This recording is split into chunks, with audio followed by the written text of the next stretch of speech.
کربلا کا واقعہ اسلامی تاریخ کا وہ دردناک باب ہے جسے قیامت تک فراموش نہیں کیا جا سکتا۔ 10 محرم 61 ہجری کو نبی کریم صلی اللہ علیہ وسلم کے نواسے حضرت امام حسین اور ان کے جانثار ساتھیوں نے دین اسلام کی خاطر اپنی جانیں قربان کر دی، مگر آج بھی لاکھوں لوگوں کے ذہن میں ایک سوال موجود ہے کہ آخر کربلا کے بعد یزید کا کیا ہوا؟ کیا اسے اپنے کیے ہوئے پر ندامت ہوئی؟ کیا وہ سکون کی زندگی گزار سکا، یا پھر تاریخ نے اس کے نام کو ہمیشہ کے لیے ذلت اور رسوائی کا نشان بنا دیا؟ آئیے جانتے ہیں۔ کربلا کے فوراً بعد یزید کی حکومت ظاہر طور پر تو برقرار رہی، لیکن اس کے اقتدار کی بنیادیں ہل چکی تھی۔ امام حسین رضی اللہ تعالیٰ عنہ کی شہادت کی خبر جب اسلامی ممالک میں پہنچی تو ہر طرف غم، افسوس اور غصے کی لہر دوڑ گئی۔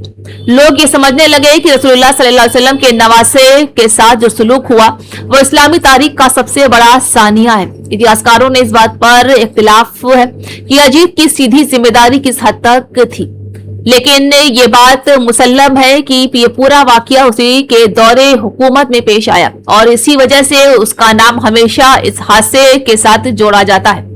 اسی دوران اہل بیت کے مبارک قافلے کو قحط کی حالت میں پہلے کوفہ اور پھر دمشق لے جایا گیا۔ حضرت زینب نے ابن زیاد اور بعد میں یزید کے دربار میں جو خطبے دیے انہوں نے لوگوں کے دلوں کو جھنجھوڑ کر رکھ دیا۔ حضرت امام زین العابدین نے بھی حق اور سچائی کا پیغام پوری بہادری کے ساتھ پیش کیا۔ جب لوگوں کو معلوم ہوا کہ یہ قیدی کوئی عام لوگ نہیں بلکہ رسول اللہ صلی اللہ علیہ وسلم کے اہل بیت ہیں تو فضا بدل گئی۔ بہت سے لوگوں کی آنکھوں میں آنسو نکل پڑے اور یزید کی حکومت پر سوال اٹھنے لگے۔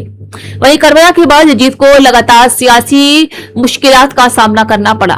مدینہ منورہ کے لوگوں نے اس کی بیعت سے انکار کر دیا۔ اس کے بعد 63 ہجری میں واقعہ حرہ پیش آیا جس میں مدینہ پر حملہ ہوا اور بہت بڑا نقصان ہوا۔ اس حادثے نے یزید کی حکومت کی ساکھ کو اور زیادہ کمزور کر دیا۔ اس کے بعد مکہ مکرمہ میں حضرت عبداللہ بن زبیر رضی اللہ عنہ نے بھی اس کی بیعت قبول نہیں کی۔ مکہ کا محاصرہ ہوا اور اسی دوران خانہ کعبہ کو بھی نقصان پہنچا۔ یہی واقعہ بھی اسلام تاریخوں کے بے حد دردناک واقعات میں شمار کیا جاتا ہے۔ اب سوال یہ پیدا ہوتا ہے کہ آخر یزید کی موت کیسے ہوئی؟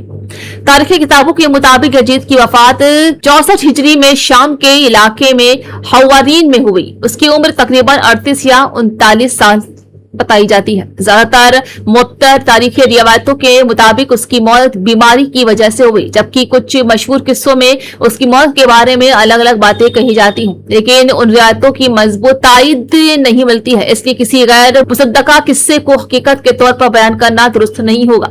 یزید کی موت کے بعد اس کا بیٹا معاویہ بن یزید حکومت پر بیٹھا، لیکن اس کی حکومت بہت تھوڑے عرصے تک چلی۔ کچھ روایتوں کے مطابق اس نے خود حکومت چھوڑ دی، جبکہ کچھ کے مطابق اس کی جلد وفات ہو گئی۔ اس کے بعد بنی امیہ کی حکومت میں اختلافات اور سیاسی کشمکش بڑھتی چلی گئی۔ دنیا کی تاریخ ہمیں ایک بہت بڑا سبق دیتی ہے کہ تاج تخت، دولت اور فوجیں ہمیشہ باقی نہیں رہتی ہیں، لیکن انسان کا کردار ہمیشہ زندہ رہتا ہے۔ یزید کے پاس حکومت تھی، مگر آج اس کی یاد ایک ایسے حاکم کے طور پر کی جاتی ہے جس کا دور کربلا جیسے عظیم سانحے سے جڑا ہوا ہے۔ دوسری طرف حضرت امام حسین رضی اللہ عنہ کے پاس ظاہری سلطنت نہیں تھی، لیکن آج پوری دنیا ان کے صبر، استقامت، قربانی اور حق پر قائم رہنے کی مثال دیتی ہے۔ علماء اسلام کے درمیان یزید کے بارے میں مختلف رائے پائی جاتی ہیں۔ کچھ نے اس پر سخت تنقید کی ہے، کچھ نے لعنت کرنے سے اجتناب کیا ہے اور کچھ نے اس موضوع پر خاموشی کو بہتر سمجھا ہے، لیکن اس بات پر تقریباً تمام مسلمان متفق ہیں کہ حضرت امام حسین رضی اللہ تعالیٰ عنہ کی شہادت اسلامی تاریخ کا عظیم سانحہ ہے اور اہل بیت کا مقام ہر مسلمان کے دلوں میں انتہائی بلند ہے۔ کربلا ہمیں یہ پیغام دیتی ہے کہ ظلم چاہے کتنا بھی طاقتور کیوں نہ ہو، اس کا انجام ہمیشہ زوال ہوتا ہے، جبکہ حق، صبر، وفاداری اور اللہ پر یقین انسان کو ہمیشہ زندہ رکھتے ہیں۔ یہی وجہ ہے کہ 1400 سال گزر جانے کے باوجود بھی آج بھی دنیا کے کروڑوں لوگ امام حسین رضی اللہ عنہ کو خراج عقیدت پیش کرتے ہیں اور کربلا کے پیغام کو زندہ رکھتے ہیں اور یزید پر لعنت کرتے ہیں۔